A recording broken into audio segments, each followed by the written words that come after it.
तेरी आरती उतारो हे रघुवर तेरी आरती मन में बसा तेरी मूर्ति उतारो हे रघुवर तेरी आरती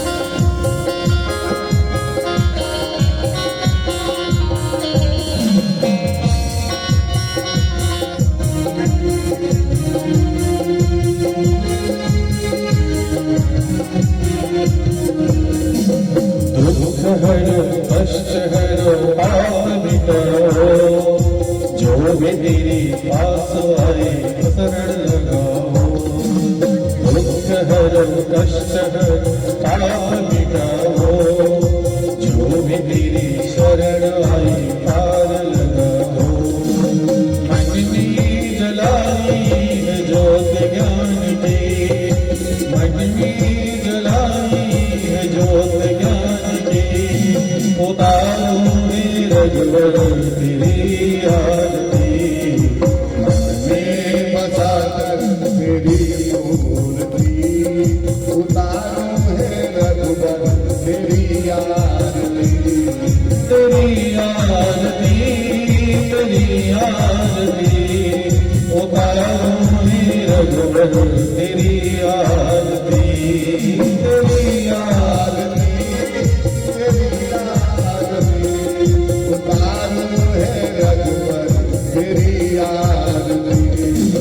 चलो ताली के साथ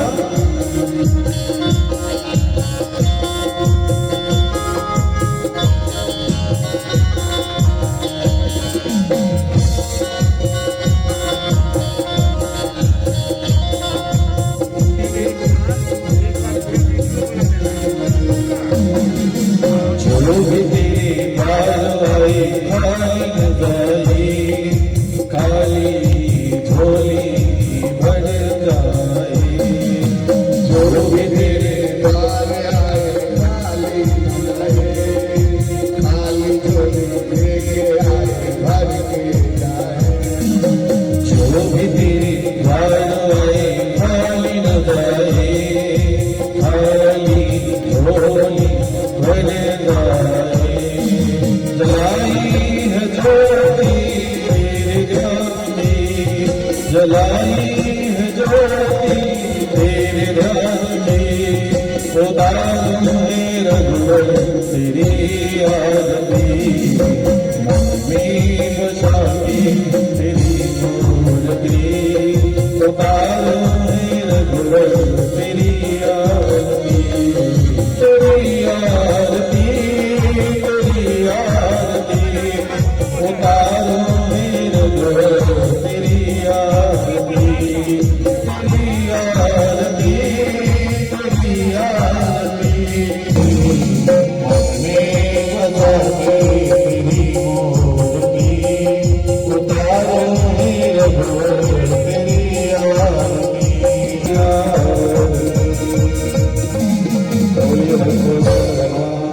जलेन शीतले करणं पुष्पैरेवाभिर्ननं देवात्माभिर्ननमात्मकल्याणं ओम जनेन अग्निमायां देवा माला समर्पित करें।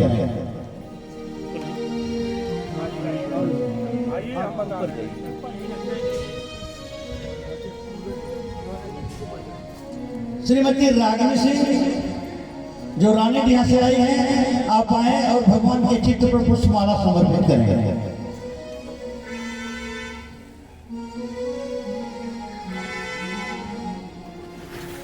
श्री हरिशंकर पांडे जी जो बसेरा कॉलोनी से आए हैं, आप आए गुरु जी का माल्यार्पण कर अभिनंदन करें।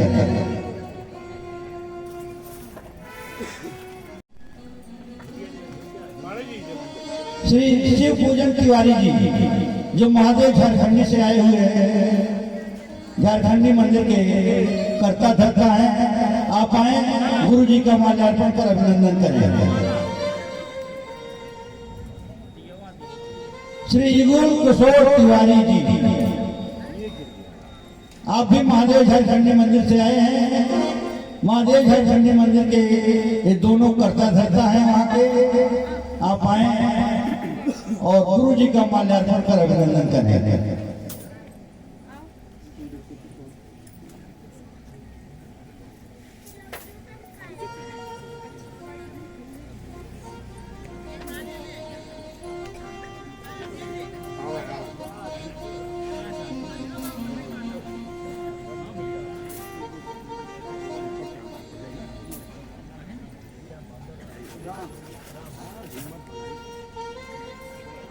थोड़ा सहारा दे दीजिए।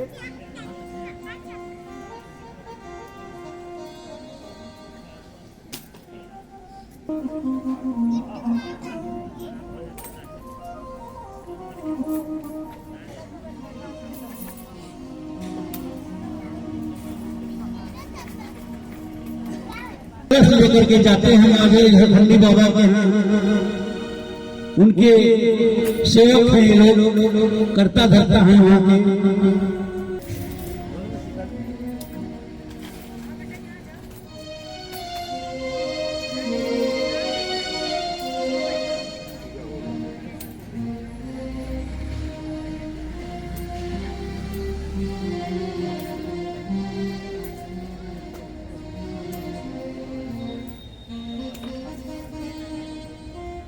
अब हम आदरणीय श्री वेद प्रकाश यादव जी को आमंत्रित करते हैं कि आप आए और गुरु जी का माल्यार्पण कर अभिनंदन करें।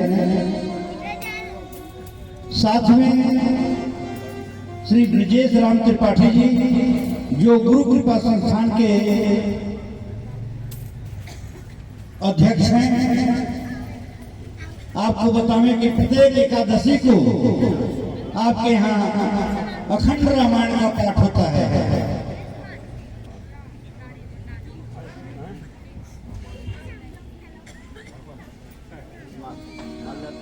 माल्यार्पण पहले जाइए, माल्यार्पण करते हैं।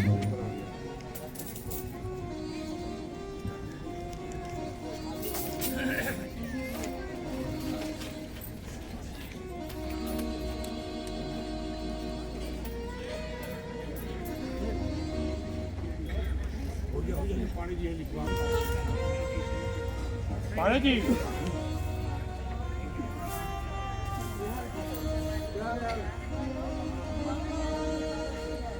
यहाँ पे फोटो ऊपर लीजिए, ऊपर ऊपर।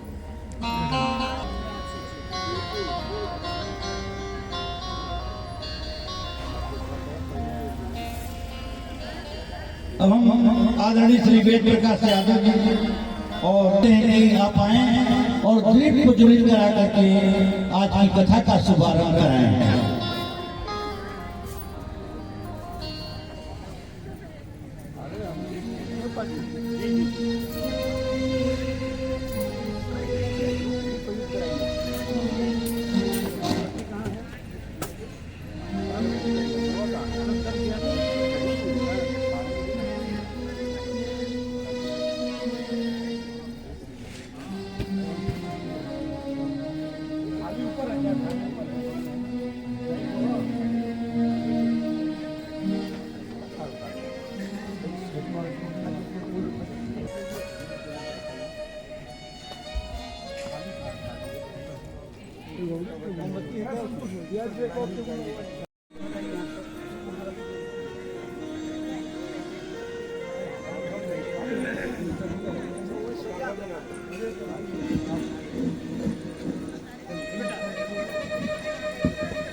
ओम हरि ओम नवदेव विद्याधर्मः स्वाहा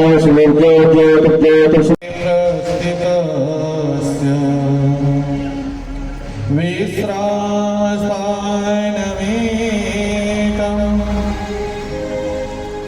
कवियोर्वचसां जीवनम् सज्जनानां बीजं धर्मद्रुमस्य प्रभवतु भवतां भूतये रामो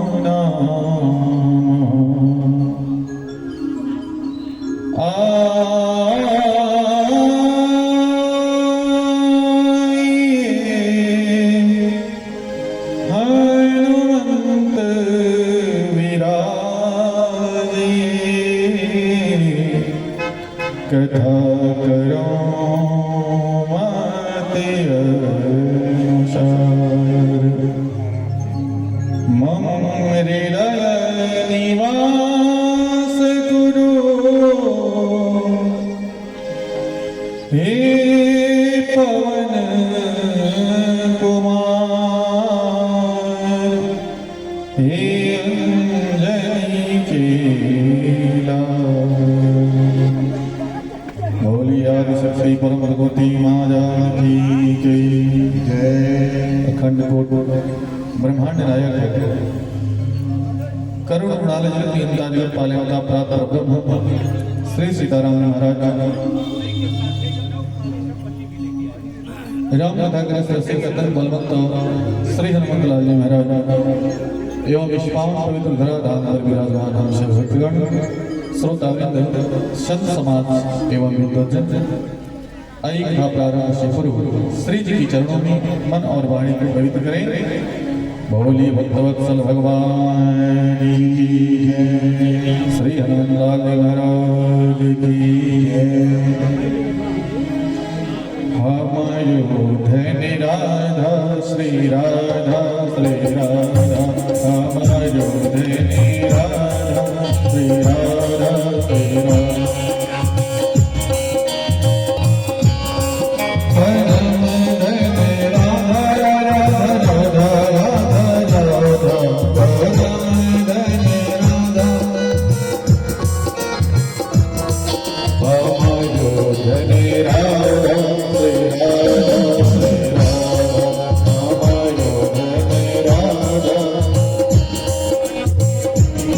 सभी लोग गाते हुए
राधा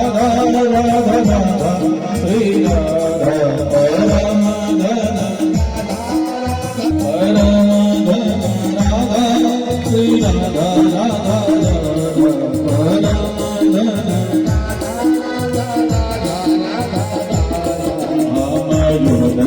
राधा श्री राधा श्री राधा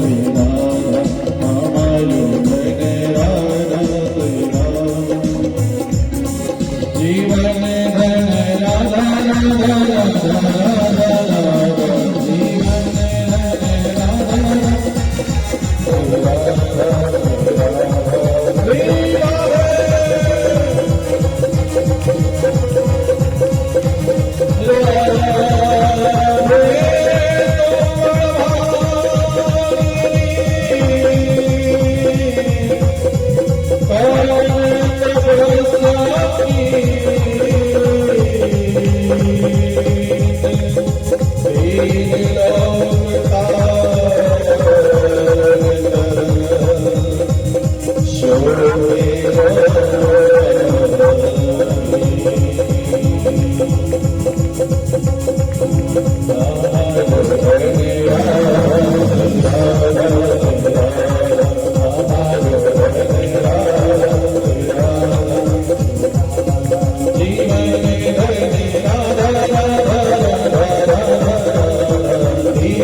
स्वयं अर्थात एक छत्र राज्य करने वाला चार मनु हुए, जिसमें वैवस्वत धन्वंतरे अष्टाविंशति कली योगे और उसमें भी प्रथम चरण है। वैवस्वत मनु के 28वें कलयुग का प्रथम चरण में हम सभी मानव जो दिखाई दे रहे हैं चल रहे हैं। यही अवधपुरी के नरेश अयोध्या के राजा, जिनके माध्यम से स्वयं भगवान श्री नारायण ने इस पृथ्वी पर अवतार लिया, उसी वंश के कर्णधार अज इत्यादि भी हुए। मानस काल भगवान श्री राम भद्र जी के जन्म के कारण का यह विशेष स्वरूप देता है। स्वयं मनु जी ही हम मानवों के संतति हैं। जितने भी इस पृथ्वी पर अपने आप को मानव समझते हैं कि मैं मानव हूं, तो वो मनु जी के संतान हैं। वो हिंदू हो, मुस्लिम हो, सिख हो, ईसाई हो, अगर वो कहता है कि मैं मानव हूं, तो वो मनु जी का ही संतान है। विष्णु पुराण इस बात की साक्षी है कि जिस समय ब्रह्मदेव ने इस भूल लोक पर पुरुष के रूप में मनु जी को भेजा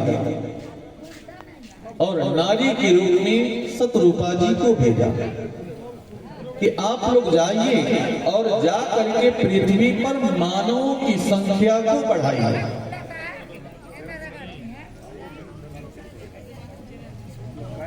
एक वन में मनु जी और शत्रुपा जी दोनों आपस में मिले।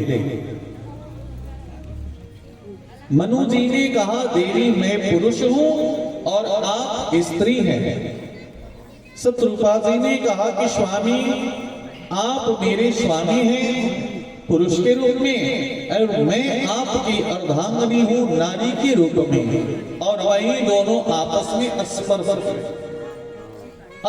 करने के बाद पता चला कि मानव पुरुष कौन होता है और स्त्री कौन होती है। उसके पहले कोई न स्त्री की चर्चा थी इस धराधाम पर और ना ही पुरुष की चर्चा थी। वही मनु जी के संतान धीरे धीरे धीरे धीरे जो मानव की संतति इस धराधाम पर बढ़ने लगी, तो आज भी जो मानव है वो मनु जी का संतान है। पृथ्वी पर हम सभी अपने आप में ही बंटते चले गए। किसी ने हिंदू धर्म अपनाया, किसी ने मुस्लिम अपनाया, किसी ने सिख अपनाया, किसी ने ईसाई अपनाया और सभी मानव हैं। जड़ को अगर देखा जाए तो मनु और शत्रुपा जी ने ही इस पृथ्वी पर मानवों की संख्या को बढ़ाया, जिसमें 4 मनुओं की कथा है। मानसकार ने कहा है कि स्वयंभू मनु और शत्रुपा जिनके भय क्या चीज नर सृष्टि अनुपा। जो ये नर सृष्टि हम देख रहे हैं, आज भी जो नर सृष्टि होती है, बाल बच्चे इस पृथ्वी पर जो जन्म लेते हैं वो मनु जी के द्वारा ही चलते चला आ रहा है। बोलो भगवत्सल भगवान की। तो अगर कोई कहता है कि नहीं हम ये हैं हम वो हैं तो गलत है। इस वजह से सत्संग को करना चाहिए, कथा सुननी चाहिए। कथा हमारी जड़ को बताती है और जब हमारा जड़ मजबूत रहेगा तो फिर आपको कोई डिगा नहीं सकता है। आज समाज में इसी चीज की कमी है कि कोई कहता है कि मैं ब्राह्मण हूं, कोई कहता है मैं क्षत्रिय हूं, कोई कहता है मैं शूद्र है, कोई अपना अपना कहता है मुस्लिम है, सिख ईसाई है। आपस में धीरे धीरे लोग बट गए और बटते जा रहे हैं। ये समय बटने का नहीं है। अभी कुछ दिन पहले हमारे पड़ोसी देश बंगाल में एक व्यक्ति को जिंदा जला दिया गया। उसका क्या अपराध था? सिर्फ एकता न होने के कारण अपने मन से भेदभाव से हमें हटाना पड़ेगा कि हम हिंदू हैं, हम मुस्लिम हैं। हमें इतना ध्यान रखना है कि एक हम भारतवासी हैं, भारतवर्ष में रहते हैं और भारतवर्ष में रहने वाला भारतीय नागरिक है। न वो हिंदू है, न मुस्लिम है, न सिख है, न ईसाई है, वो एक भारतीय है। और भारतीय होने के नाते अपने भारत की गर्व को हमेशा ऊंचा रखना चाहिए। तो मनु और शत्रुपा जी का दिन है।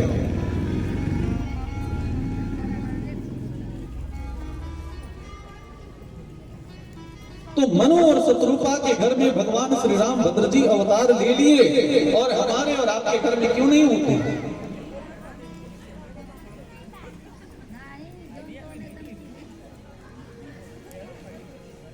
इस बात को सोचना चाहिए।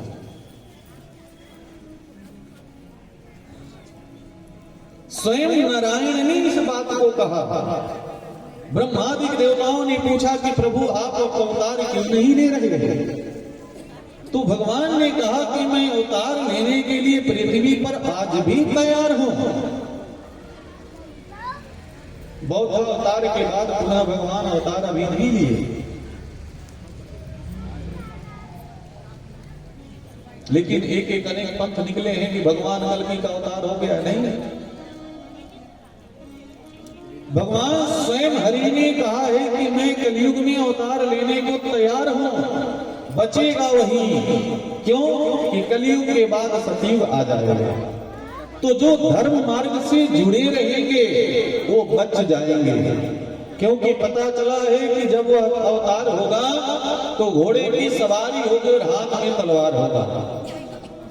तो बचेंगे जो धर्म में चल रहे हों, जो भगवान की कथाओं को सुनते हुए नित्य धर्म पूजा पाठ इत्यादि में लगे रहेंगे, वही स्वयं इस धराधाम पर बच जाएंगे, और जो ऐसा नहीं करेगा उसका विनाश निश्चित है।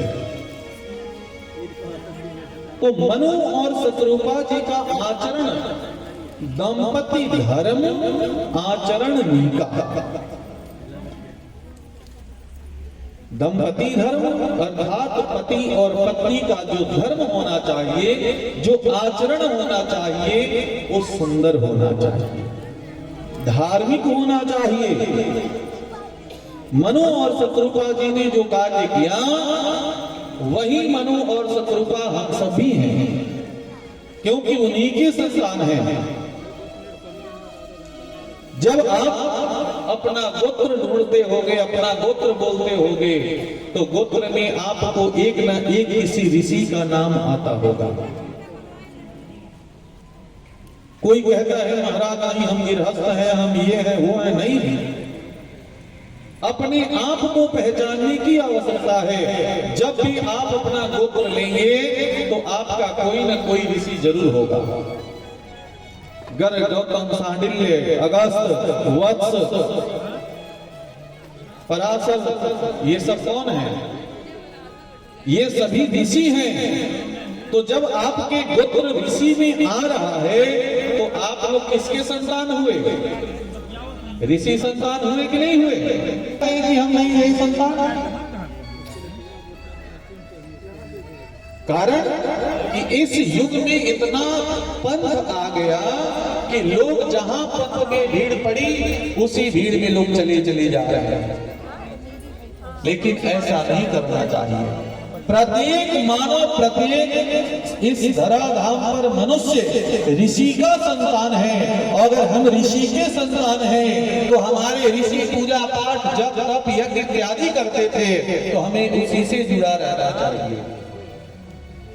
और शत्रुपा की, मनु और शत्रुपा के अभाव से पूरी प्रजा प्रसन्न चित्त मन से रहती थी। एक महात्मा आए यज्ञ इत्यादि करने के लिए।